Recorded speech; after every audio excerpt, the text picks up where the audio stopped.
Right అక్క, ఇది topic వచ్చింది కాబట్టి నేను చెప్తున్నాను. పవన్ కళ్యాణ్ గురించి మొన్న ఏదైతే కొండగట్లో దాదాపు 33 కోట్లకు పైగా మంజూరు చేసి ఆయన గదులు కట్టించడం అయితే అక్కడ జరుగుతుంది, అంటే ఎవరైతే వస్తుంటారో.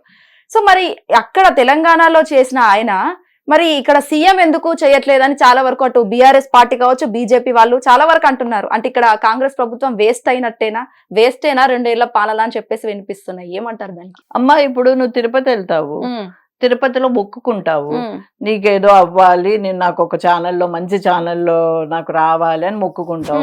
మొక్కుకొని నువ్వు వెళ్ళి అక్కడ అమౌంటో లేకపోతే నువ్వు మొక్కుకున్నావో వేస్తావు.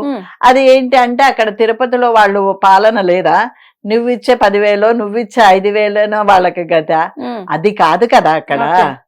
ఆయన ఏదో డిప్యూటీ సీఎం అంతకు ముందు ఒక 2-3 టైమ్స్ వాళ్ళ పార్టీనే ఓడిపోయింది. లాస్ట్ కి ఆయన కూడా ఓడిపోయిన పరిస్థితి. ఆయన అట్లా ఫైట్ చేశాడు, ఆయన గెలిచాడు. ఒకటి అనుకున్నాడు ఆయన చెప్తున్నాడు కదా, నా సెకండ్ లైఫ్ అయితే ఇక్కడి నుంచే స్టార్ట్ అయిందని. నువ్వు పార్టీ తర్వాత అన్ని తర్వాత పోస్ట్ తర్వాత ఆయన ప్రాణమే నాకు ఈ స్వామి త్రూ వచ్చింది అని చెప్తున్నాడు.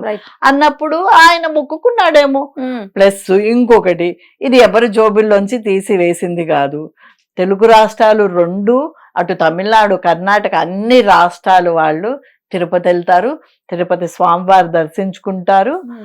ఆయనకి మనము ముడుపులన్నీ చెల్లుతాయి. అంటే అందరికీ పంచిపెట్టచ్చు. ఆల్మోస్ట్ ఇండియాలో ఉంది ఆ టెంపుల్, బంగ్లాదేశ్ లేకపోతే ఇంకొక దేశంలోనో లేదు. అన్నప్పుడు అది ఎవరికైనా ఆయన అందుట్లో నుంచి నిధులు తీసుకొచ్చి ఇవ్వడం జరిగింది. ఎవరు నీ జోబిలో నా జోబిలో అంటే మనం అదే ఆలోచించాలి. అమ్మా, ఎంత పర్సనల్ గా తీసుకొచ్చి ఇచ్చారు. ఆయన మొక్కుకున్నారు, మొక్కు తీర్చడానికి ఆయనకున్న పవర్ ని ఉపయోగపడ్డారు.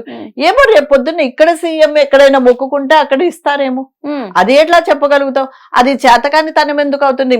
సీఎం వచ్చి ఎవ్వరు ఇక్కడ ఫండ్స్ ఇవ్వద్దని చెప్పాలా? అది తప్పు కదా. వేరే వేరే రాష్ట్రాలు వాళ్ళు వెళ్ళి వేరే వేరే రాష్ట్రాల్లో కంపెనీలు పెట్టట్లేదా మనము?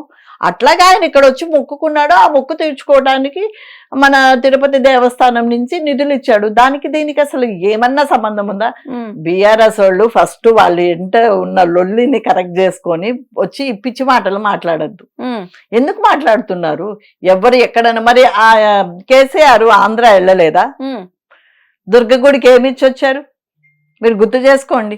దుర్గగుడికి వెళ్ళి ఆయన సీఎం గా గెలిచిన తర్వాత హారాలో ఏవో కిరీటమో ఇచ్చొచ్చారు. అంటే అక్కడ అప్పుడు జగన్ చేతకానితనమా?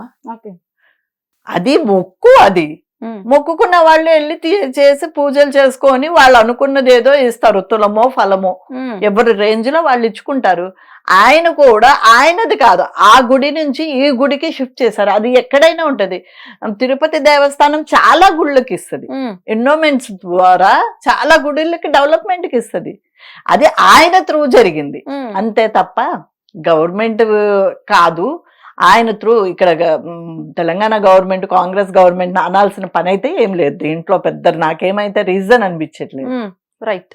హిట్ టీవీ యాప్, ఇందులో short news, live news, entertainment shows, movies, digital magazines తో పాటు మీ జిల్లా వార్తలను కూడా ఫ్రీగా చూడొచ్చు. ఇంకెందుకు ఆలస్యం, వెంటనే హిట్ టీవీ యాప్ ని డౌన్లోడ్ చేసుకుని ఫ్రీగా ఎంటర్టైన్మెంట్ పొందండి. Hit TV app. Hit TV app. Please download hit TV app. Hit TV app ని ఫ్రీగా డౌన్లోడ్ చేసుకుని ఎంజాయ్ చేయండి. మీకు నచ్చిన ఎంటర్టైన్మెంట్ కోసం హిట్ టీవీ యాప్ ని ఫ్రీగా డౌన్లోడ్ చేసుకుని ఎంజాయ్ చేయండి. హిట్ టీవీ యాప్ ని డౌన్లోడ్ చేసుకుని ఆస్వాదించండి, ఆశీర్వదించండి. ఇంతమంది సెలబ్రిటీలు హిట్ టీవీ యాప్ ని డౌన్లోడ్ చేసుకోండి అని చెప్తున్నారంటే ఎంత మంచి యాప్ ఆలోచించండి. అమెరికా అమెరికా అమెరికా అమెరికాలో చదవాలనుకునే వాళ్ళకి విశ్వసనీయమైన పేరు మన శౌర్య కన్సల్టెన్సీ. UK లో 1 year masters, UK లో 1 year masters, 2 years work permit up to 5 years visa. Contact Shaurya Consultancy. Contact 89851 89851.